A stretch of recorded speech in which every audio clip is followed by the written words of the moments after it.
You got to mute yourself there. There you go. All right, guys, we are 10-4. Uh, Nice. Let me update that real quick on the good old overlay. Hit the 10th win for the first time, Dad, since I was 27 years old. I since know. since before I had kids. Since man, since I mean, lifetimes have happened since the Browns had last got to double digit wins, and we're back there, and we had to win today, and we did it. It was pretty amazing. Yeah, I think it was a Baker played great the entire game. He was in control. He was confident. He Yep. threw with authority. Um, I think maybe they sacked him one time. I think they should give a game ball to that Harris kid who came in. Yeah, Nick Um, Harris. and I had forgotten we had drafted him. Yeah. I guess out of Washington, and so he, he moved up in my depth chart quite a bit because he played against some tough uh, defensive linemen there too. I mean, they were a lot more experienced, a little bit more size and whatnot.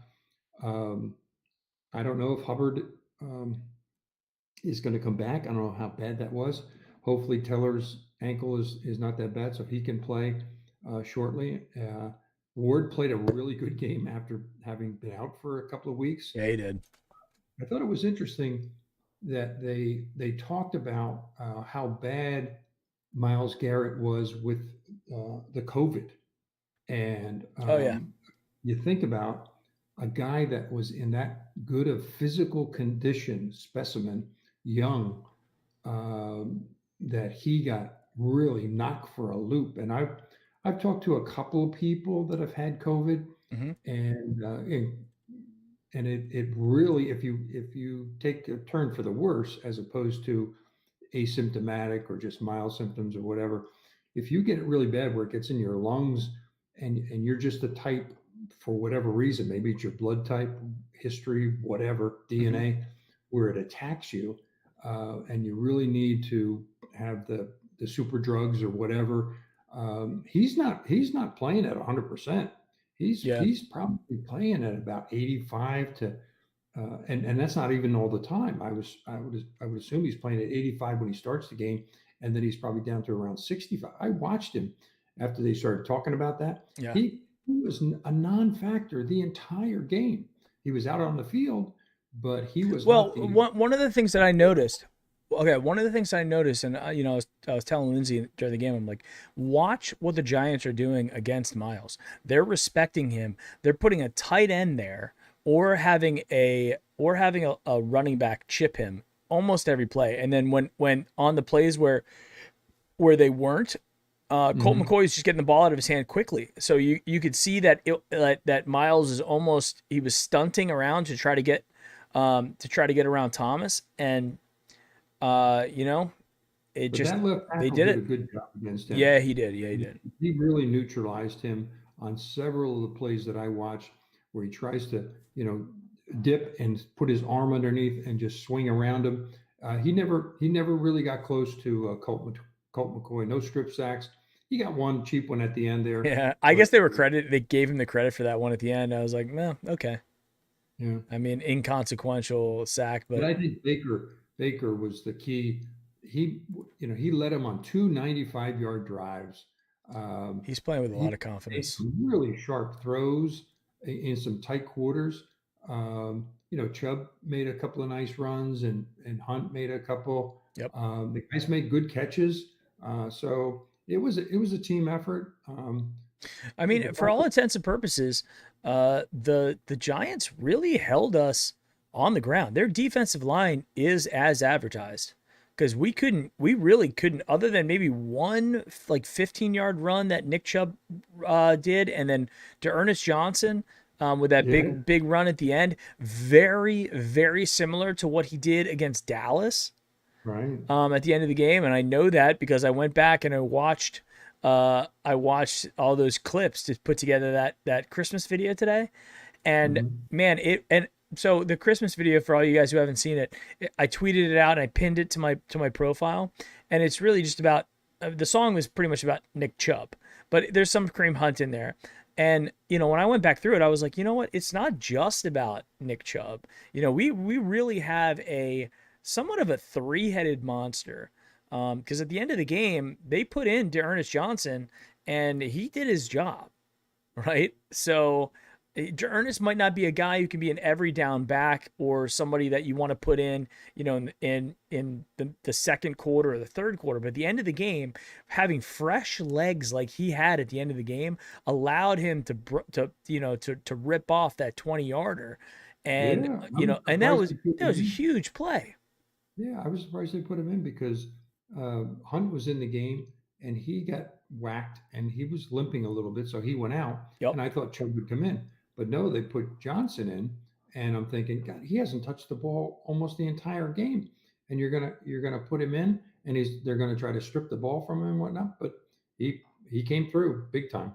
Yeah, yeah. I mean, Baker at one point, I stopped keeping track when he was like 20 of like 22. I mean, Yeah, and that is like almost statistically perfect with two touchdowns. Rashard Higgins with some clutch catches today, and yeah, Jarvis with the touchdown. And then, I was talking to Ristano about this after that, the I guess the unsportsmanlike conduct penalty or taunting penalty that he got in the end zone. yeah, And right. Ristano was like, he didn't think that it was like a correct call, but the call is what the call is. You can't stand over a player and then stare after a play and then look at him and man up. You can't square up like that after a play. And they put that in there to so people don't have fights, right? Right. But Jarvis, for some reason, is playing. I feel like he's been playing with a chip on his shoulder all year. And it's almost like every time he catches the ball and he does anything, I hold my breath to be like, is he going to do something stupid after he Hmm. catches the ball? He caught one and patted the guy in the head, and I'm like, okay, maybe Jarvis has got a cool head today. But then when he caught the touchdown, it's like, I mean, he did the same thing last year, and he had a touchdown where he taunted a guy after that. It's like, don't do that, And dude. I didn't know you had a choice of taking it on the kickoff or on the extra point. And what does the kid do? The kid hits the goalpost and missed the 48 yard I mean, extra. that's the other concerning thing, right? It's I mean, if you're a 48-yard extra point or 48-yard kick in the NFL is a kick you have to make as a pro. It is a smaller percentage kick, but you have to make the kick. And then on top of that, Parky's like somehow, and I don't know if the wind was a factor today. It didn't seem like the wind was blowing. Maybe the cold weather, but cold weather you would think would help in terms of the ball moving. But either No, way, it goes less in cold weather. okay, Yeah, well maybe that would. I mean, his inability to get it into the end zone and then missing and he missed the 48-yard field goal. If he would have got it in, it would have barely made it.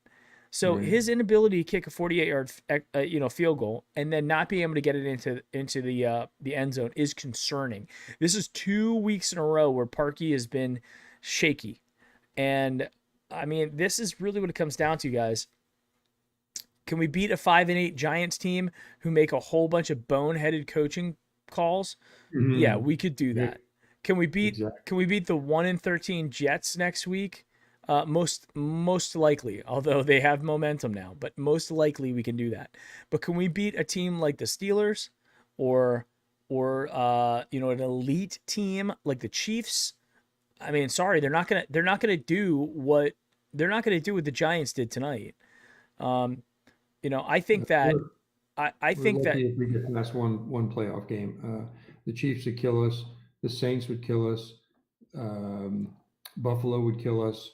Yeah, maybe we'd score a few points with Baker if he had a good game. But the defense, I mean, they gave up that huge kickoff return at the start of the game. right. They let them It's drive down. unacceptable. Unacceptable special teams failure. And it's not what you would expect from Prefer, right? He's been Right. an exceptional special teams coach. He was the one guy that him and Stubbs were the one guy that they were like, we're bringing him back. But but uh, but man, it's been poor. And then also on top of that, it's penalties on special Yeah. teams. Pushing and stuff like that. We got a couple breaks today, but man, so I want to go all the way back to the first quarter, right?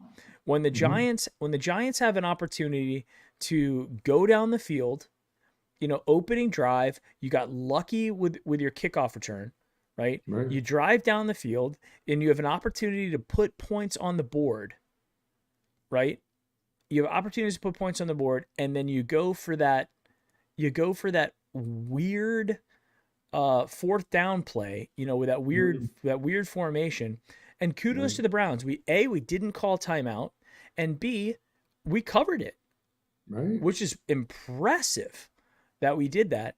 And then the second one, when they were also, I don't know when it was, but it might have been the first quarter, when they went for it on 4th and 2, and we held them, and Right. Sheldon Richardson came up and made a big play, and one of the Right linebackers, back, but we held them. Yeah. yeah, and ultimately, I told Lindsay, I was like, that play when we stopped them right there, that was ultimately going to be the difference maker in the game.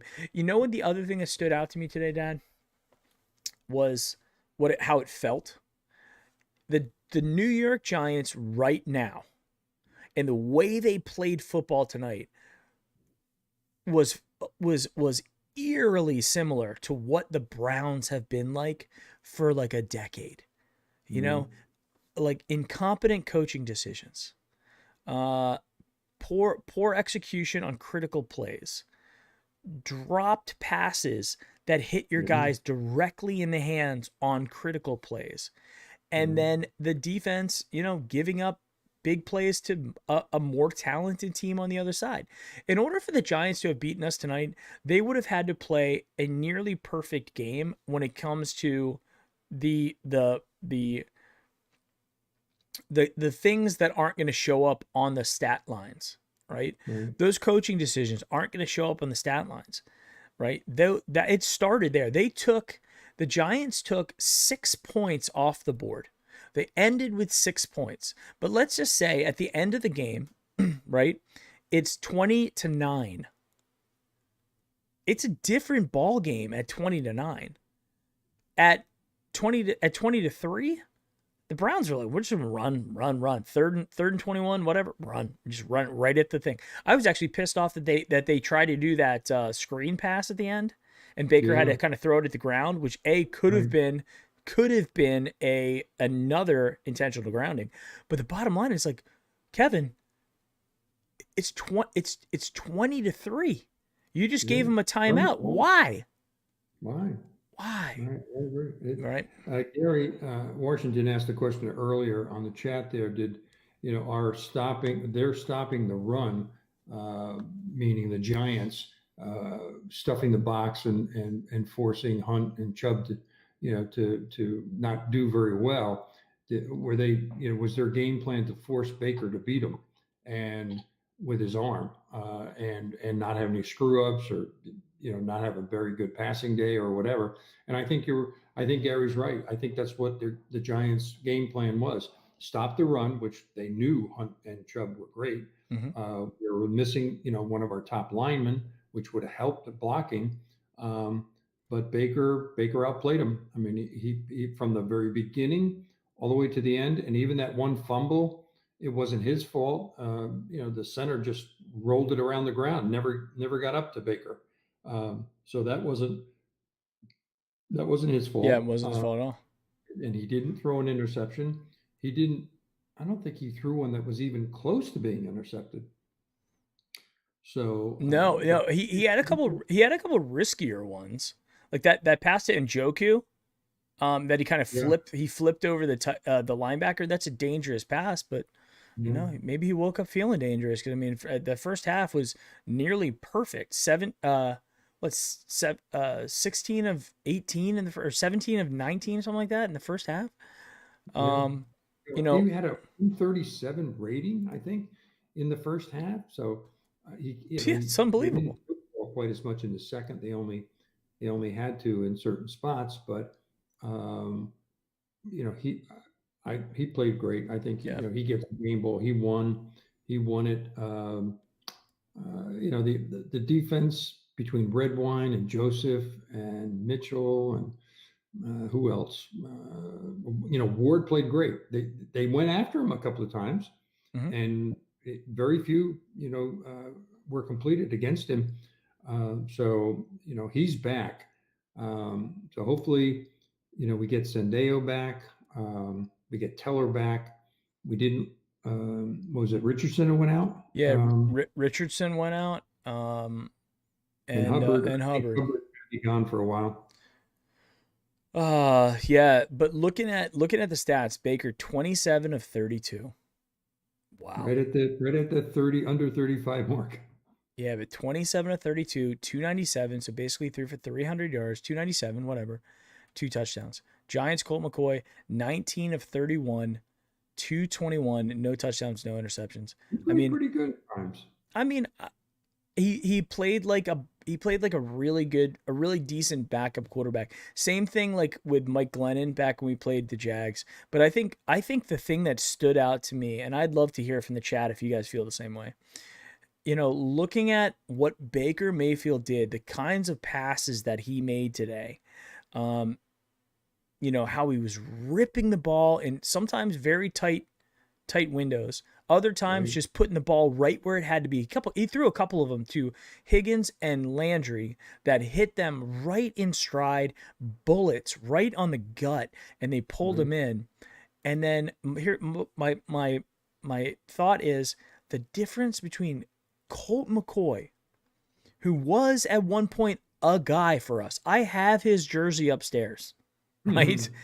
I have a Colt McCoy jersey. I own one, and to look at just the smell test of what your eyeballs were showing you, Baker's arm is better, his instincts are better. Well, yeah, his weapons are better, but he did it.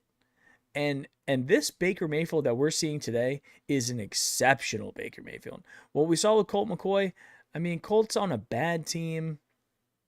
A whole bunch of they didn't have their offensive coordinator in there. I think he had one day of practice, but Right. it felt like, it felt like a mediocre quarterback against an elite quarterback. Or at least an up and coming and getting very close. He's scratching the crust of, that top tier quarterback. And if Baker keeps putting these games up, then and if you want to stop the running backs and say, go ahead and beat me, Baker Mayfield, and he comes out and goes 27 to 32, 297 and two TDs, no interceptions, no turnovers at all, no fumbles, no nothing. I mean, it's gonna be very hard to beat us, very hard to beat us. So kudos to them. Yeah. One of the things is getting really frustrating for me. I don't know if this is getting frustrating for you, Dad, but there's third downs they ended up being 5 of 11 on third downs, but earlier in the game they were converting those. Yeah. And the That big was you'd stop them on 2 downs, and it's 3rd and 10, or 3rd and 7, or 3rd and 13, Yep. and they it seemed like they were converting a lot more than 5 out of 13. Yeah. Maybe at the end they 5 didn't. out of 11. And then fourth down, the big one was 0 for 2. And Mm. those are two scoring plays. Now, ultimately, it didn't really matter, but we had 1 point that was taken. And by the way, I looked at the scores. Nobody had the score. Only two people had 20, and they weren't even close. So no, everybody had a higher scoring games. Oh Um, yeah. everybody thought it was going to go. So it probably hit the under on this one. I would assume, which is Yeah, weird. the over under was like 44 to 46, something like Oh that. my God, yeah, they crushed the under, and a lot of that is because the Giants went for those fourth downs and didn't convert them, right? Yeah, So, imagine if they turned those into touchdowns. The first drive a touchdown, the second drive a touchdown. well, Uh, and that's what I'm saying. That doesn't it feel like the old Browns? Like they could get into the red zone, they could drive all the way down there and just flop, and then instead of even turning them into like licking your wounds and getting off the field with points, they get nothing, zero. well, the lucky part was not having a healthy Daniel Jones at quarterback. I Yeah. think he would have shredded our secondary, stay away from Ward, hit the ones over the middle, go to the other side, set up the running game a little bit more if you're that effective, and then he would run. Colt McCoy, did he have a running play? He may have had one, I think, where he ran out of the pocket and he got a first down out of it. He had 2 carries for 3 yards. Yeah. But Well, yeah, you're right. He did have he did break the pocket once. yeah, but Daniel Jones would have done a lot better than McCoy, and who knows what the outcome of the game would have been with him at quarterback. Yeah. You know, it also kind of stuck out to me that Blake Martinez guy, that their linebacker in the middle. Mm-hmm. He's really good. His Mm. instincts are really good. I mean, he can make tackles, but if you don't surround your guys with other quality players, it's tough. And I will say for our defense today, although it was frustrating at times, and the people in chat, if you were frustrated as well, I completely understand that, because there was moments in the beginning where I was like, this isn't good. I have a feeling they can score on us. And there were just a couple boneheaded coaching plays away from scoring on us and some Well, I think execution. they felt, I think, early on, especially with that, fourth down, and certainly the one where they faked the field goal, then ran the team out there and they tried to throw it. I Yeah. think they felt the Browns were going to put up 35 or 40 points, and therefore we have to score. Yeah. Had they known that the Browns were only going to get 20 points, they would have kicked those field goals in a heartbeat and Yeah. gotten the point to keep them in it, so that the whole thing could, if it could change on a onside kick. What's his name? Bryant missed the onside kick when it came to him. Good thing, I think it was Joseph who was right there, jumped on it, and even then they the Giants, another, like you said, bonehead call. They challenge the Yeah. the The onside kick. recovery at the bottom of the pile, when the refs had called it for the Browns. There had to be undisputable evidence that the Giants had the ball in somewhere in that scrum, and they didn't. They may have had their hands on it. Uh, the one kid got pulled off. They pulled off Peppers, I guess, or Hmm. somebody else, and they blamed one of our guys for doing it. And then they did the replay, and he didn't really pull the guy No. off. It was So like he was falling backwards and it appeared. But you know what? It right. was a funny thing. I was telling Lindsay during the game. How many game do you ever remember a season where we had this many onside kicks against us, like try to go against us? Yeah, right. I can't They used to remember. lose. Yeah, we're used to losing and not being ahead at this point. But Right. man, I mean, it's like, it was like, it's 20-6, and we're all still just biting our fingernails because there's an onside kick, and if they get it and they go down and score, well, now it's like it's a 1-score game, and there's still 6 minutes left. So I do think, even though that ball bounced off of Harrison Bryant, I still think we've got a good hands team. They just happen to make plays when they have to. Right. So we've been very lucky with it. Matty B says we're 10-4, and he's excited about that. I'm excited about that as well. Yeah, Um, 2 4. Who would have thought, I'm getting Mike, at the chills just beginning thinking of about the it. year, if they said, "Gee, would you take 10-4?" We said, "Oh God, we'd be happy with 8-8, and In the maybe 9 and past, yeah, 7." But being 10-4 and still having 2 games, meaningful games. yeah. I don't know. I guess we move up into the mid 90s as far as playoffs Well, are yeah. concerned. Well, if you were watching the halftime show when that guy was going up there and showing all the playoff picture, the playoff potential, Right. and how, because I knew we talked about this in the pregame show. I knew that we dropped down one spot because the Colts had won, right? So I Right. was like, okay, well, we And technically, Miami, yeah. So then it's like, we have to control, and we were talking about this with Ellis. We control our own destiny. It's nice to control your own destiny, because absolutely. it's up to you. And you know, it's we continue to continue to go. And the best part about it is, by us continuing to win and the other teams continuing to win, there's nothing the Ravens can do. They have to just sit back and go, darn it, we beat those guys twice, and we're still on the outside looking in because they didn't take care of business when they had to against other teams.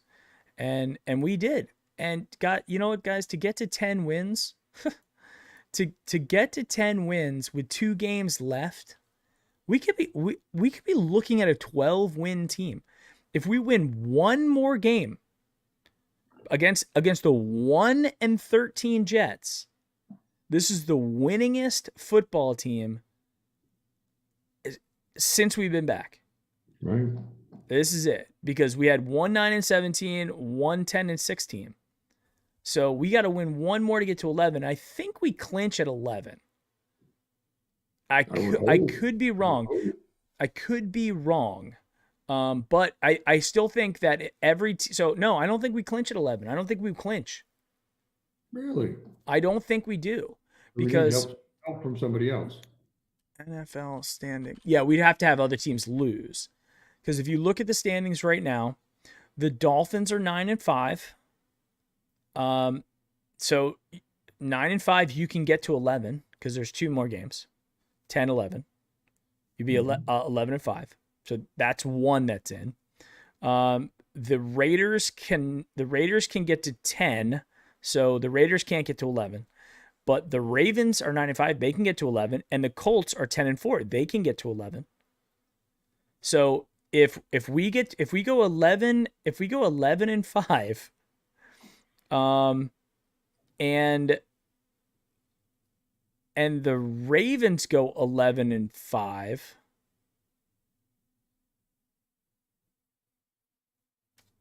then they jump. They beat us because they have the tiebreaker. Well, does that mean Miami's got to be 11-5 too? Miami has to beat the Raiders and Bills. They're not going to beat the Bills. Well, it depends. What if the Bills sit their players? Yeah, I mean, now we're getting into, especially with this COVID thing and all the injuries and everything, you're trying to save your players. So if it's a meaningless game, and if the Steelers are in that last game and it's meaningless to them, but No, I don't think it's going to be. Did the Steelers? I think the Steelers. Okay, so if the Steelers lose next week, they'll be. Has the standings not updated? Let me go to the NFL. Google sometimes NFL standings. Sometimes Google doesn't update in real time. Okay, let's go to the AFC. So Pittsburgh's got 3 games. They got Cincinnati tomorrow night, which you could chalk that one up probably. And then they got. Okay, that's what I was wondering. I was like, where's that Steelers game? Because the Steelers are 11-2. That's right. They had the Cincinnati. They beat Cincinnati. They clinch the North. Okay. Because they'll be 12-2, and if they go 12-4, we still tie, and I think they have a better AFC record than us. Maybe. Who do the Steelers lose to? They lost to the Washington football team and the Chiefs. So they have one loss in the AFC. Yeah, and we have plenty of losses. So yeah, the Steelers have it. Even if we go head to head. So they beat the Bengals. They're in. That's it. They have to lose out and we have to win out for us to get there. Who do they play after the Bengals? They play the Colts, and then the Colts will want to beat them, so they're going to play hard. Oh yeah. So that's not going to be a pushover. They got the Colts and then the Browns. And this is almost that. We're almost getting into this nightmare scenario where, because the Steelers could rest their players for the Colts and come back and play against the Browns. But the nightmare scenario is we have to beat the Steelers last game of the season to go 12-4 and make the playoffs. Because we have the all kill against the NFC East, right, and the all kill against the AFC South. But the AFC South can still beat us with a record, not head-to-head, but just the record beating us. So if the Colts figure out a way to beat the Steelers, and then they beat the Jags last game of the season. which they will. The Colts are 12-4. Mhm.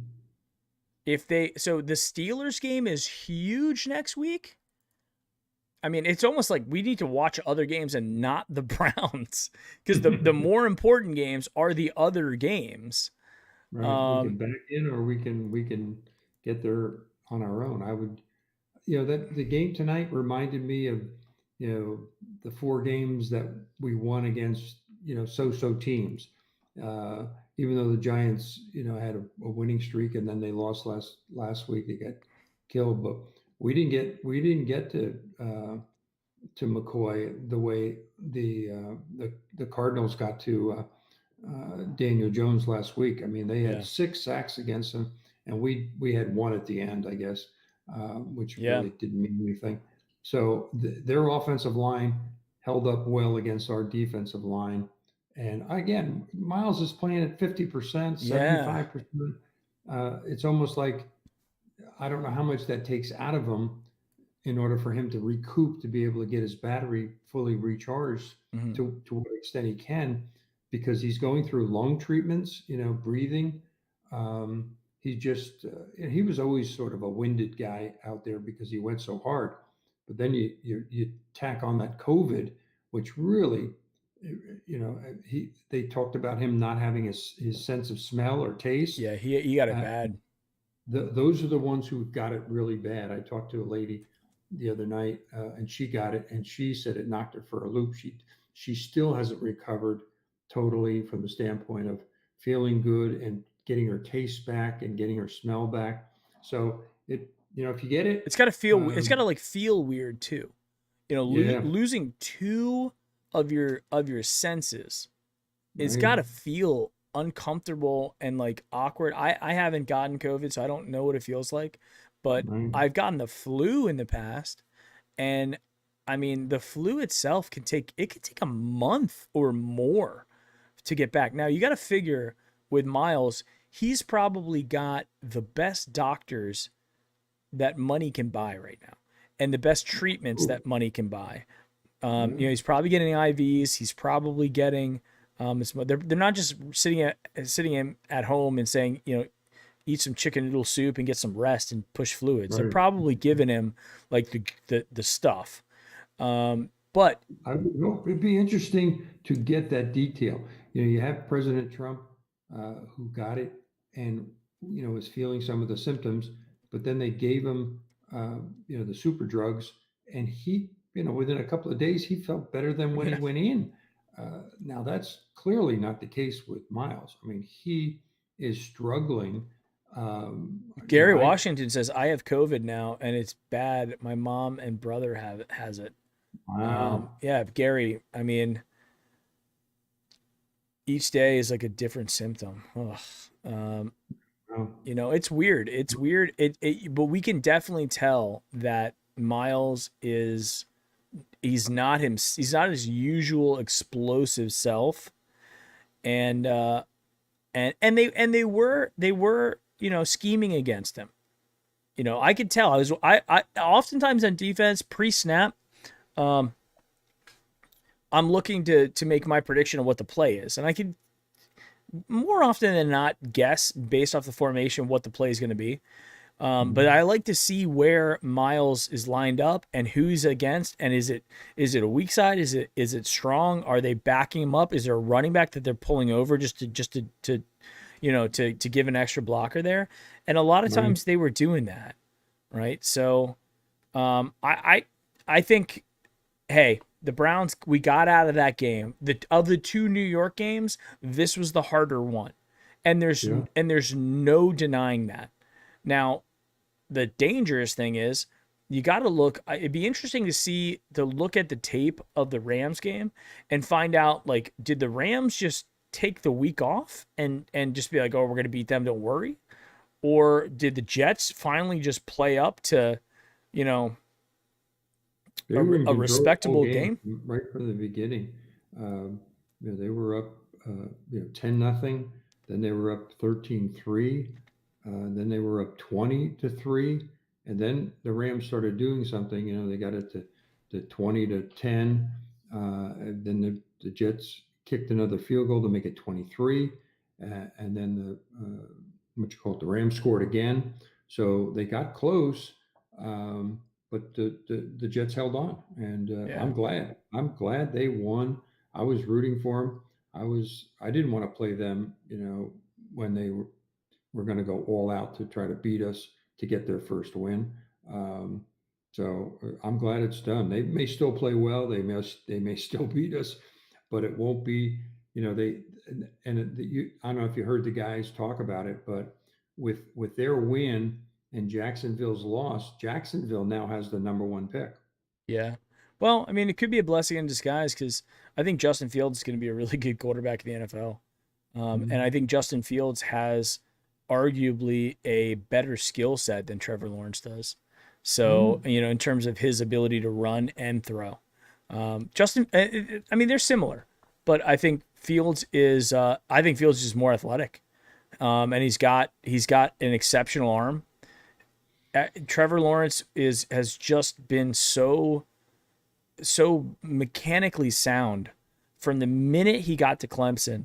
And I Right. told so I have a friend I work with, and I told him years ago when I was watching the Elite 11 because Quincy was in that, Quincy Patterson, and I said that is the best quarterback I've ever seen come out of high school. How mechanically sound he was, and how big he is. He's 6'6". He was a little skinny coming into college, but he put on the weight and he can still move. So Trevor Well, the Lawrence is kid, going to be scary. yeah, the And kid Justin from Fields, Alabama. who was in that same Elite 11, Justin Fields. And Justin Fields won the Elite 11 over Trevor. So, Well, the kid from Alabama is really good too. So I don't know if he's a senior or not. And the kid from Florida is very good. yep. So people are going to have their pick. Um, Obviously, if you got the number one, you probably go with him. If you need a quarterback, like Jacksonville, they need a quarterback. So for them, it's a no-brainer. I'd be surprised if they even halfway attempt to win one of these last two games. Uh, when the Jets won their game. So, but still, if you're picking third or fourth, second, I mean, Well, I there's mean, plenty. I think it's, Good quarterback. I know it's in, people say that stuff like, let's tank for a player. But, you got to think about it like this. Sam Darnold, the quarterback for the Jets, he doesn't want them to draft, Trevor Lawrence. So Sam Right? Darn he's playing for his life out there now. If Sure. he Yeah, wins, absolutely. if he beats the Rams, Browns, and Patriots, the three teams that they have left, they're not going to. They might not even be in position to beat or to get Justin Fields.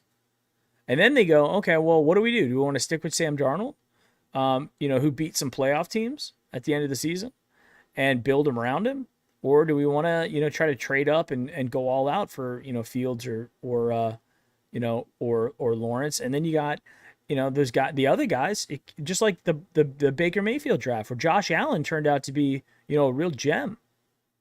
Yeah, And if you have a quarterback and somebody's willing to move up, then you trade your second, your first, if you're the second in the draft, you trade so that you can fill two holes out of the draft.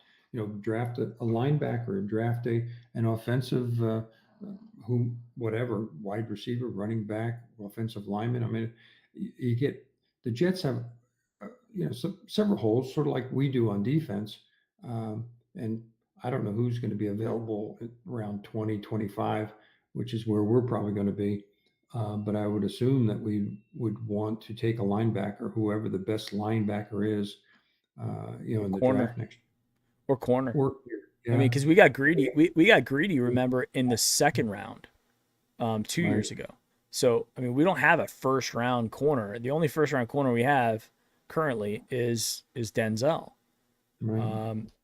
So it's gonna be defense, defense, defense. We made our Yeah. moves on offense. I think Peoples Jones and Harrison Bryant and Hooper, the guys that we added, those pieces that we added, and now with the emergence of Rashard Higgins playing out of his mind.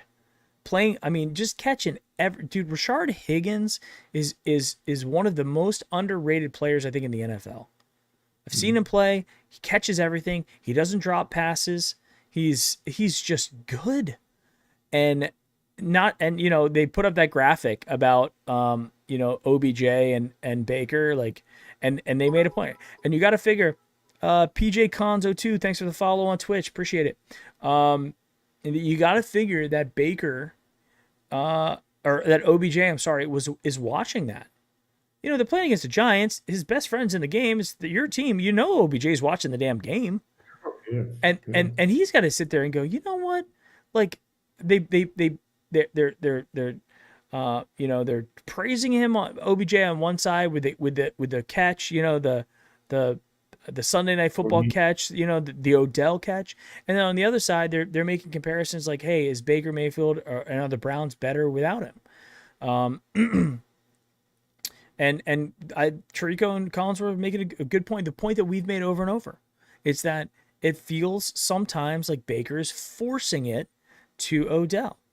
But right. hopefully that Odell's been out and Baker's been able to really come into his own and really get better and learn the Kevin Stefanski offense and do all that stuff. I think the Baker in the beginning of the year that was still throwing interceptions and forcing the ball to OBJ, I think that was a little bit of a holdover from the Todd Monken and Freddie Kitchens era. And Right. where he was just like, I just got to force it into Odell because he's my playmaker. And I think he proved he's grown as a player. He's playing out of his mind. One interception in like 2 months of football. I mean, Yeah. he's Look at the numbers he's put up against the Titans, then against the Ravens, and now against the Giants.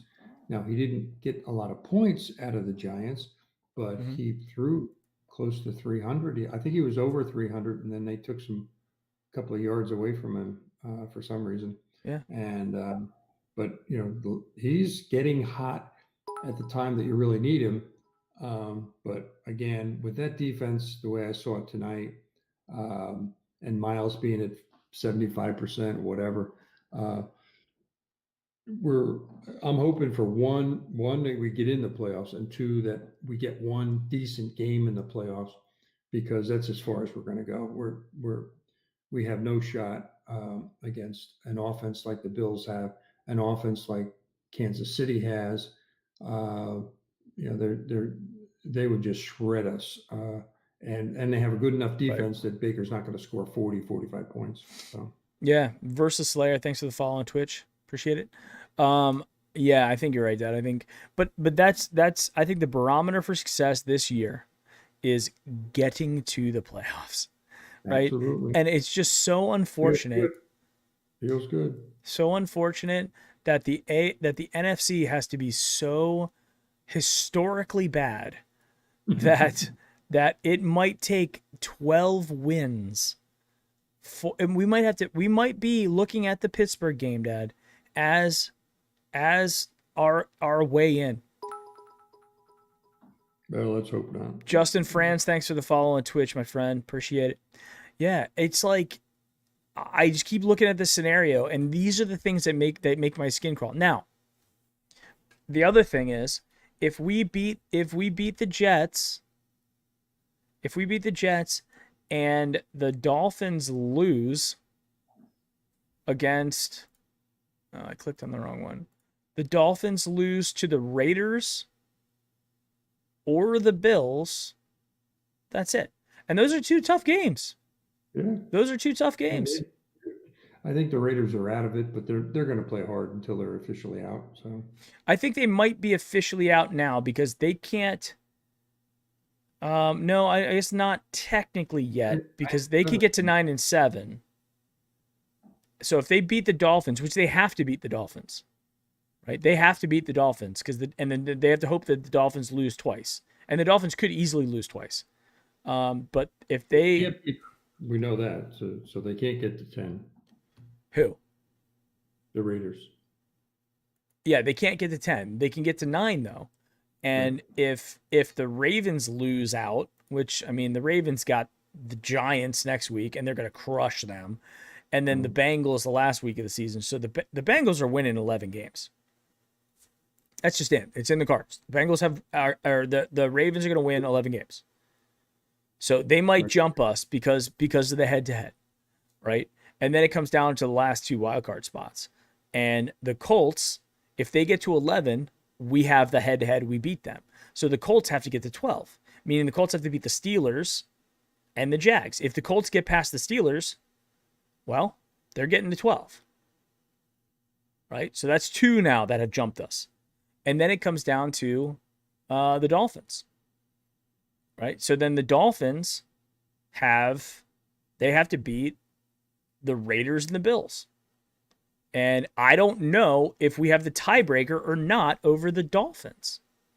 I don't know. Yeah, that guy didn't talk about that at halftime there, where he was doing the playoffs thing. I'm looking at the playoff picture now, and we have the head to head against. Well, we're up. You know, we're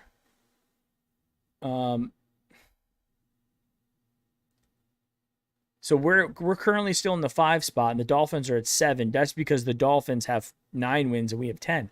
I don't know who. Chat. Do we know? Do we know? Because that's really the key is the Dolphins game. Because if we get to 11 and they get to 11, then we're in trouble. Like we're looking at out because the Ravens know that they can take care of business. They're in because they're going to have the tiebreaker above us. The Colts. They have to beat the Steelers. That's going to be tough.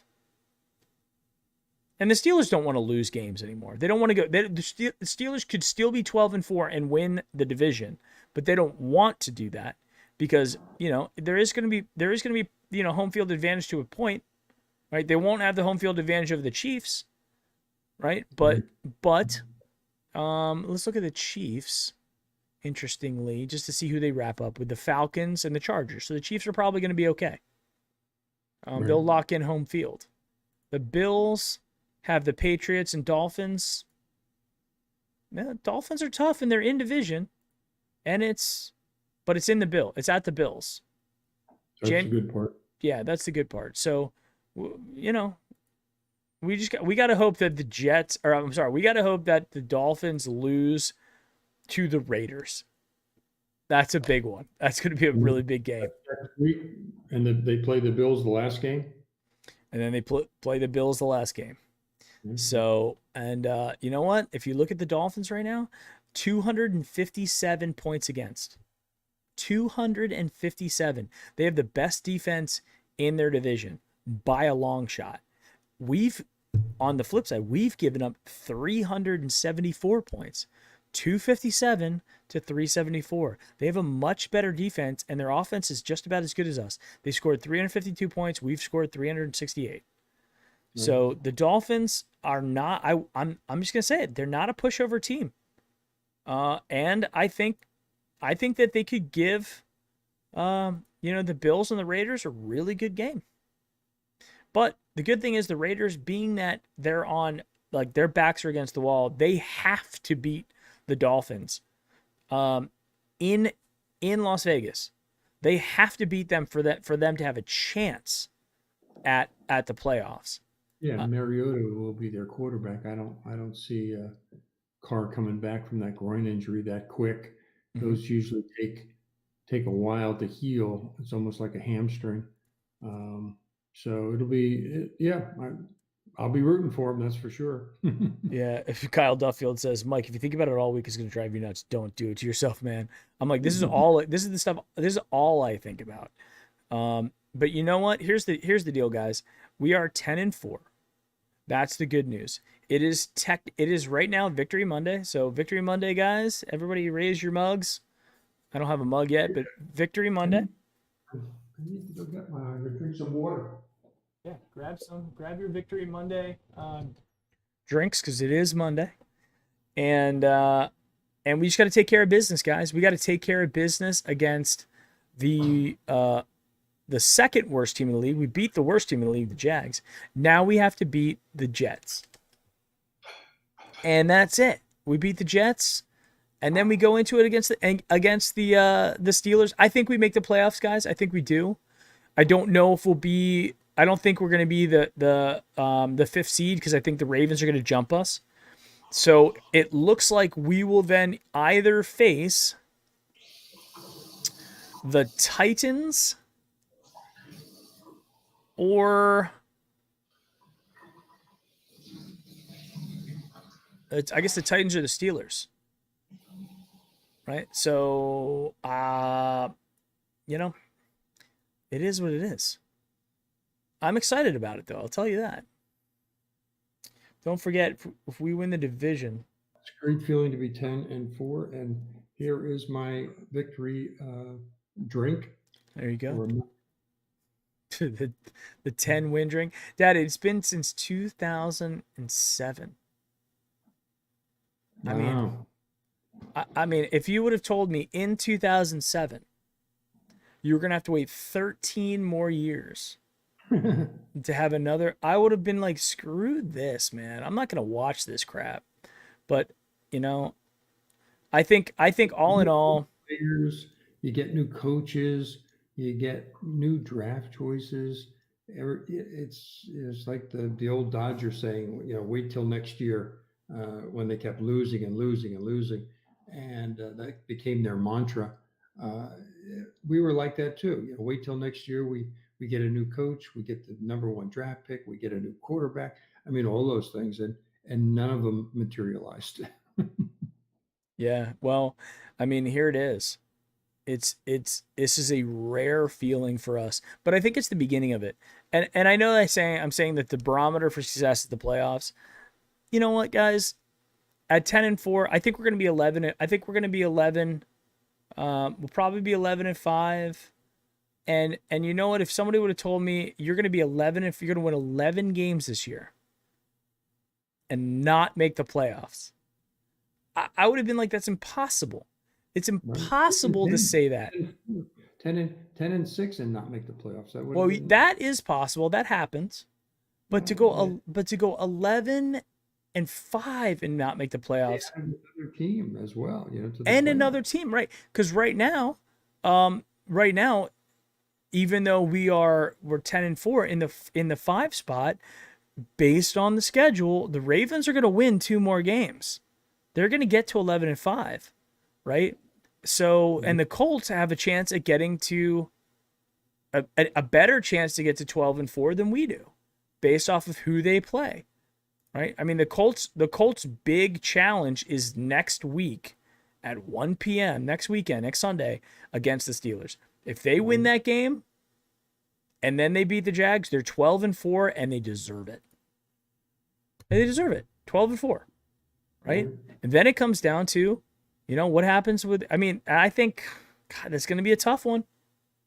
Because then the Steelers, they can lose to the Colts because they're going to beat the Bengals tomorrow, unless they fall apart, like literally fall apart, like they did against the football team.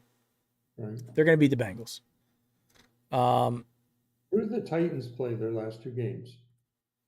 Titans play the Packers in Green Bay, and then the Texans in Houston. The lowly 4-10 Texans. So, and that's another one that, if they go 11-5 and we go 11-5, we have the head-to-head over the Titans and the Colts because we beat them. But if they beat Green Bay and they beat the Texans, they're in. Right, because they'll get to 12 and we'll be at 11. So I think ultimately also that game, because from what we've seen the last 2 weeks in this Browns, although it's great to see us win, but from what we've seen over just the last couple weeks, I would say, barely holding off the Jaguars, getting up to that huge lead and almost letting it slip away to the Titans. Letting the Ravens score 47 points. And then even though on paper 20-6 looks like somewhat of a blowout, It was a much closer game than that score actually shows. Yeah. I don't know. Even in Cleveland, I think the Steelers are going to be at least a touchdown favorite. At least, right? Yeah, it depends on how they do next week. I mean, if they don't show up, yeah, Roethlisberger has a bad game. God forbid he gets hurt, whatever. They lose another Mm-hmm. player. I think them coming, but if we beat the Jets, depending on how badly we beat them. But if we beat them, I don't think they'll be more than a 3 or 4 point. If they are a favorite, I don't think it'll be a pick-em game. It'll probably be a field goal because it's in our stadium. They have to come to us, Mm-hmm. and we're playing good. And Baker, if he has another good week next week, there's no reason to think he won't have a good game against Pittsburgh. Um, and they've shown that they're beatable. Yep. And if it's a meaningful game for us, meaning it helps. Maybe we get a. I don't think we can get home field advantage because we won't play the other wild card team. We'll have to play, or maybe there's a possibility that could be the case. But we'll most likely have to play a division winner, and so we won't have a home game there. Yeah, we'll play a division winner. Um, well, the only way we would have a home game is if we beat a division winner and then played a wild card team if another wild card team won, right? So that's the only way. It's unlikely, but who knows? It's been stranger things. But hey guys, it's getting pretty late. It's 12:15 and I think we've been at it for about an hour now. I appreciate everybody. I appreciate the new follows over there on Twitch. We do have the homage t-shirt giveaway to do, so let's go ahead and do that.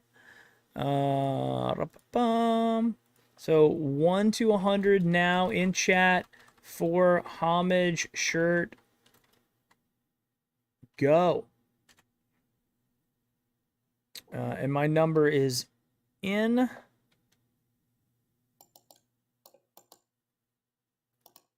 My number is in. So you guys are ready to rock.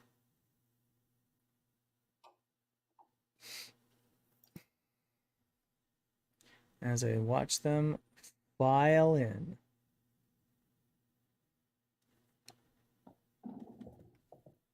Yeah, so this is going to be an interesting last 2 weeks of the season, Dad. I'll tell you that. And you'll be here for the Jets game, right? We're going to watch the Jets game together on the 27th? Yes, we are. All right, so we got the Jets game. We may be flipping back and forth between them and the Steelers game. Yeah, you're right. Game, whatever we'll take some luck if we have to. Yep, you're absolutely right. Either way, there's so much good that we've had this season. Between, proving that Baker's a quarterback and he's a franchise quarterback. That's number one.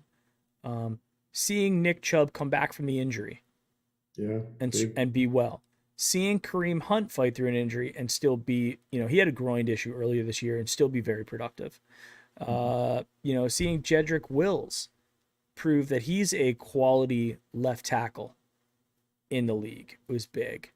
The fact that our offense could still operate and score points without Odell Beckham is a positive. You've got the coaching staff did, I think, a really great thing. Amazing. I mean, if Stefanski isn't coach of the year, unless the Dolphins really outshine us, that he could get coach of the year as well. But in Pittsburgh, their coach has done really well in terms of, I didn't expect them to be where they are, but from the depths, the Dolphins were pretty bad last year. He took over a terrible team, had a terrible, and yet he took a chance on you putting Tua in early, and even though Fitzpatrick was playing halfway decent and still has some good skills, so it'll be too bad if Stefanski doesn't get coach of the year. All right, the number was 99. Oh, God. So Rick Adkins wins with a 97, I believe. I'm double checking right now. And 97 from Rick Adkins with the win. Congrats, Rick. Yep. Me a email to Brownie Postgame at Gmail. Okay.